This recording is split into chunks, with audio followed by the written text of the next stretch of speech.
G'day folks, Tony Parmenter here from the First 10 Minutes podcast, and hey, let's play The Flame in the Flood.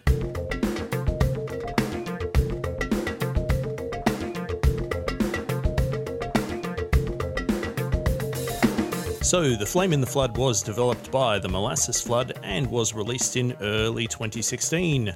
I gave it a good old bash when it first came out. It took me a number of attempts to get all the way through to the end of the game.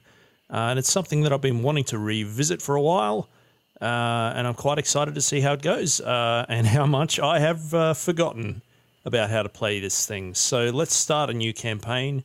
Let's see, Traveller recommended for new players, checkpoints, normal abundance of supplies, or Survivalist recommended for experienced players. Well, let's see. I have had a moderate amount of experience playing this a while ago, but in the interests of keeping things interesting, we might try Survivalist and just see what happens. I don't believe this was here last time I played, so let's just have a quick look. I could be misremembering. I'm going to leave it with Aesop because I kind of like the idea of a dog being named after somebody who wrote fables. Let's give this a red hot go. Morbid.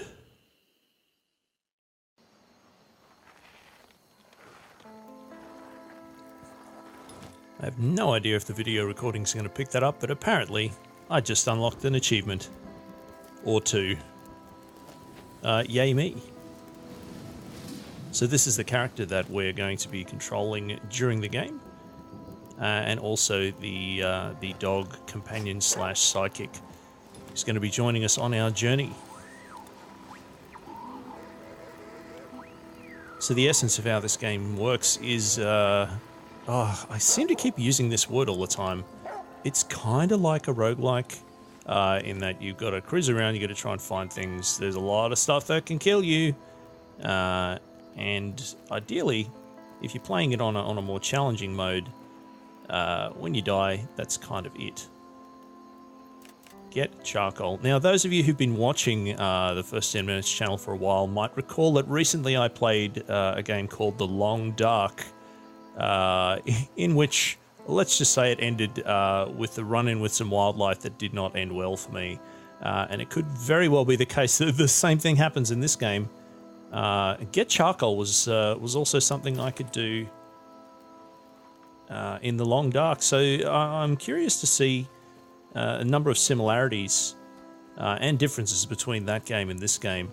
So obviously this here is a third-person game where I'm controlling this character from kind of like an eye-in-the-sky, semi-godlike perspective. Ooh, nice. I think I might have re-enabled all the tutorials just to keep my brain kind of up to speed on what's going on. Player inventory with the Y button. Keep an eye on hunger, thirst, temperature, and rest. Sounds good to me. Let's just have a quick look at the inventory. Our current objective is a radio signal. The old radio is still working. You just need to get closer to the source. Maybe find high ground to hear the message clearly. Sure thing. I am apparently healthy with no ailments. Let's see, what can I craft here at the moment? A fair bunch of things. I already have some flint by the looks of it. A little bit of lumber, sure. So this is what I've got in my backpack. A lot of fiddliness, as I recall, in the UI for this game, which is kind of par for the course for air quotes survival games.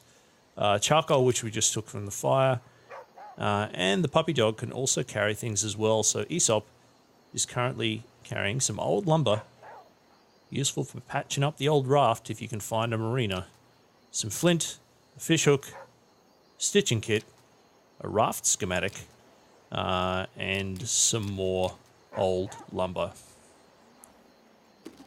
Alrighty, got some light boots, some cotton pants, a light jacket. All right. So it may or may not be obvious to you, dear viewer, but I'm very much becoming aware that I remember very little about the details of this game. So this could be fun for all of us. But it looks like I'm still a pro at running around and pressing the A button. When I get near things that I can pick up. Water is key for wilderness survival. Use a jar to gather water from rain, wells, puddles, or the river. You may consume polluted water, but beware the consequences. Polluted water is purified by using a crafted water filter. Nice. Not quite sure how to do that yet, but I'm sure we'll figure it out. Jar, water filter, flint, night crawlers. Alright, quick use menu provides instant access to crucial items held in your inventory. Nice, let's give that a go now. There's our jar. It's telling us we can fill the jar. How do we do that? Nothing to collect. Alright, let's try and find some water. Ooh, another feather. So you may have noticed the dog there actually ran over to a pick-upable item that I hadn't noticed and was sort of pawing at the ground.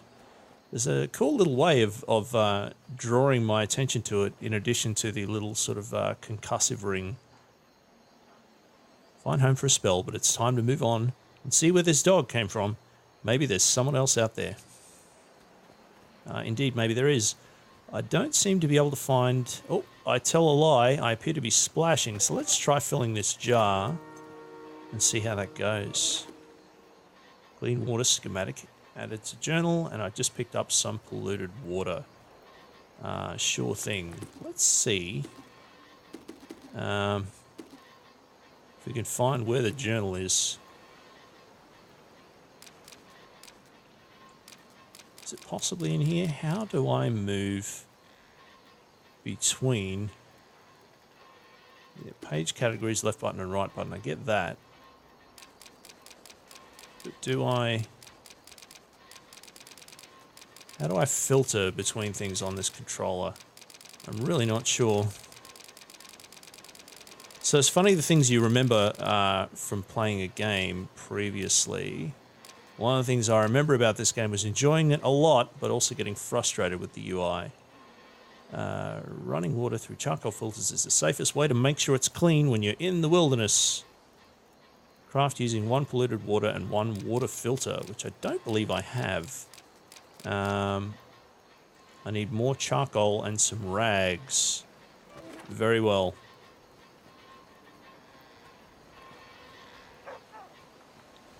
Nice.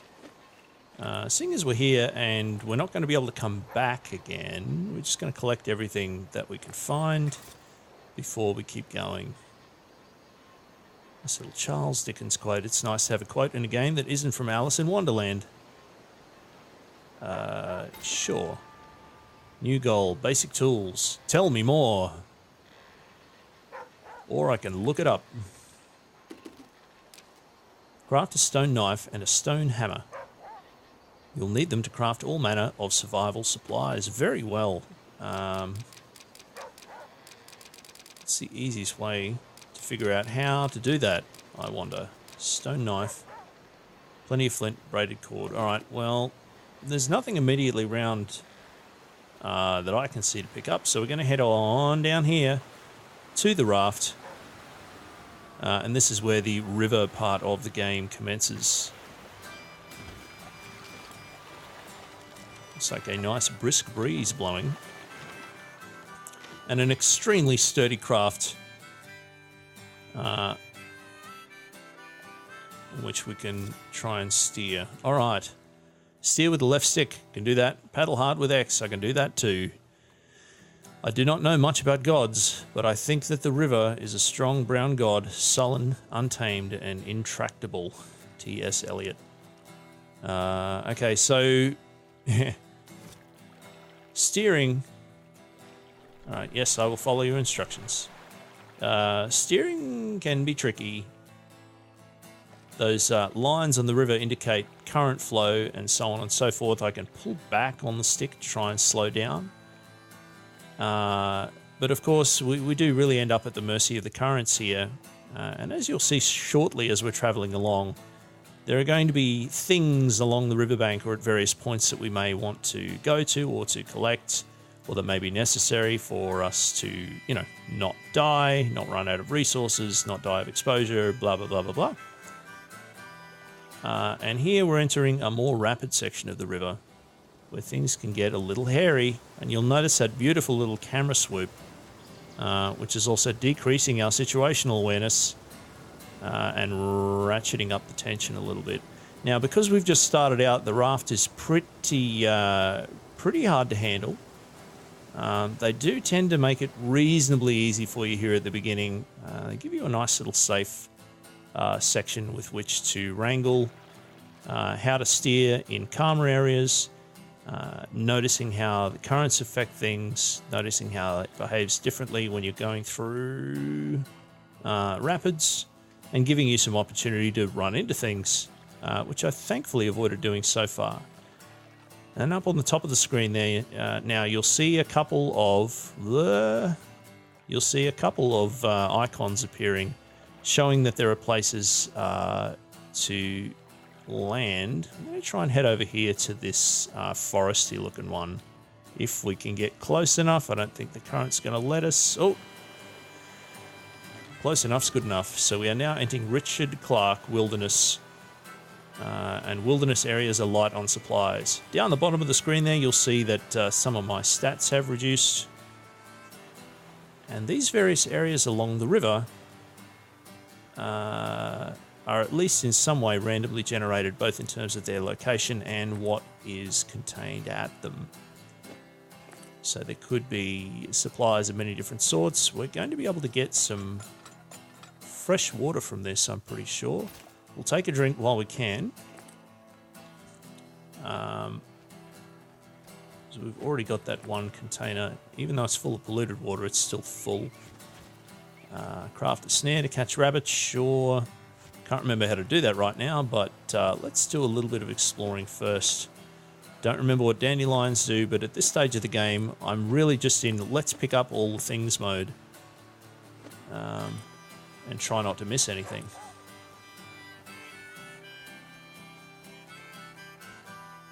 So because we've got this this third-person perspective as we're moving the character around, you really got to try and pay attention to the peripheries of the screen. Because when there are nasties around, as I recall, it can be reasonably easy to blunder into them through over-eagerness. So I'm just working my way cautiously around to get a sense as to whether there's anything nasty about. It doesn't appear to be the case. So now we'll go around and have a look inside these crates and see what we can get. Flint and some rags. That sounds great. Looks like we know how to make a stone hammer now. More rags, that's also good. We can sleep in that bus, but we're not going to because we don't need it just yet. And more rags. All right, does that let us actually build anything? Let's find out. Wrong thing. Braided cord. I recall needing that for something else. I should now, I think, be able to make a stone knife, which I can. So that's great, and we'll do that too. Good-o. Held the button down for too long. And I believe that this was also something that we needed. A stone hammer, so let's give that a go. Yeah, apparently I have clean water now. Oh no, that's something I can craft, not something I can use. Water filter would be good, actually. What else do we need for that? Plenty of cat stalls. We don't have any charcoal, and we've got some rags. All right, so one more piece of charcoal, which we would be able to find at a fire. I believe I could make fire myself, but I'm not going to do that just now. Rabbit snares were a thing that it just told us about too. Let's see if that's here somewhere. Looks like they're all locked away at the moment. Oh, this long alphabetical list. Snare. There we go. Braided cords. I just used one of them. Sapling stone knife. Okay, so fairly straightforward. And something that we should be able to use. Should be able to craft fairly soon. Appears to be getting late in the day. Probably because of all of my blabbing. I guess it's comes with the territory of trying to talk while you play. So that was a foresty looking icon. We might try and haul over here, if we can, to this church section. I don't think we can get close enough to the dock there. So what I'm going to try and do is make my way to other areas than just forest bits. Can't really look a gift horse in the mouth when we're so close. The reason I don't want to go into these wilderness areas too much is that's where the wolves tend to be, and bears and so on and so on. And I would imagine at night, which we've just transitioned to, probably more likely to encounter those sorts of things. I thought I might have seen something moving up the top of the screen there, but it could have been some shadows.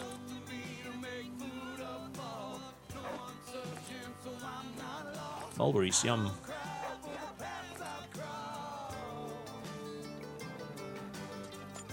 Now, I believe I can only use a water pump once. And seeing as there's literally no way we can return to this thanks to the way that water flows in a river, I'm just going to use it while we're here. I guess it would be ironic if I now found another jar to put things in, but them's the breaks. These big trees here that block your vision can be quite problematic if you've got something chasing you or if there's something hiding behind them. That doesn't sound good. I don't like boars. Boars can kill you very quickly and they're quite dangerous. But if I recall correctly, now that we've run a little bit further away, it's going to lose interest and return back to where it was, at least for a little while. Come on then. Take that. I do kind of want to just, look out. Do kind of want to hoof around here and see if there's anything else I can pick up. Doesn't look like a lot of stuff. And it's really not worth getting gored by that boar. That would be a bad way to go. How do I get out of here? Done so much talking I don't remember. I think it was this way. Oh, look at that. Wilderness Survival 101.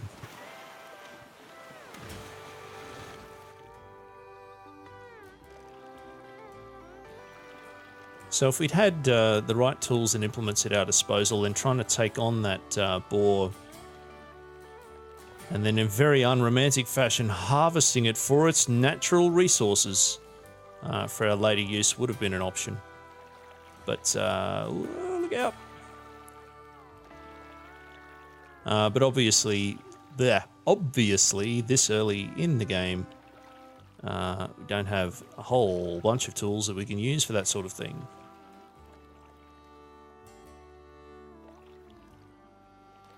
Really, really wanting to be able to steer a little more effectively. It feels very sluggish on this analog stick, and I don't want to get stuck in that bottleneck with that driftwood. Oh, look at that. Like a pro. We're going to head over here to this fishing dock. If we can get there, yes we can. Wayfarer's 47th. Often has fishing line, hooks and shelter. Good.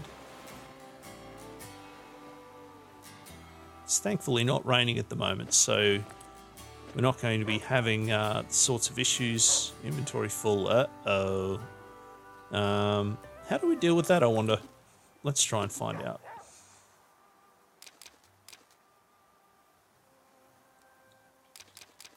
I think, seeing as our hunger's at 52 out of 100, it might be time to eat some of these things. Night crawlers, I imagine, would be good for fishing. We've got some mulberries there we can eat, which is good. Fine for eating. Don't think we need to do that just yet. Alright. Let's try that. It's going to give us a little bit of hydration as well. Spores after 5 days, but that's fine.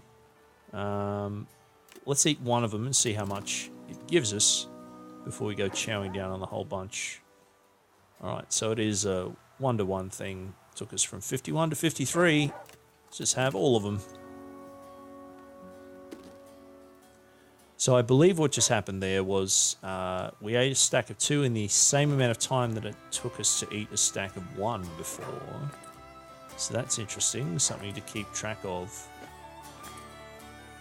And once again, our inventory is full. Let's find out if we can drop things. Or if we can even figure out what is good to drop. Many traps and tools. Okay, that's what we use to make cord. I do have a water filter. I didn't think I had a water filter. Alright, let's see if we can convert this. Is it going to let us... No, it's only going to let us drain. Do we use this? No. What? Oh, it must be a crafting thing. Okay, cool. Weird that it wouldn't let me do that straight from the other bit. Okay, looks like we can make some clothes, and that might also use up some resources that we have, and let us do some other things. So what can we do here? Currently have 0 insulated boots, 0 insulated jacket, and 0 insulated pants. All of those sound pretty groovy to me. What's going to use up the most inventory spaces? 2 cat's tails, 1 stitching kit, 1 cat. Okay, should be able to make boots and pants. Let's give that a go. No! Oh, super fail. Don't want to get rid of rags. Don't want to get rid of aloe. Don't want to get food poisoning.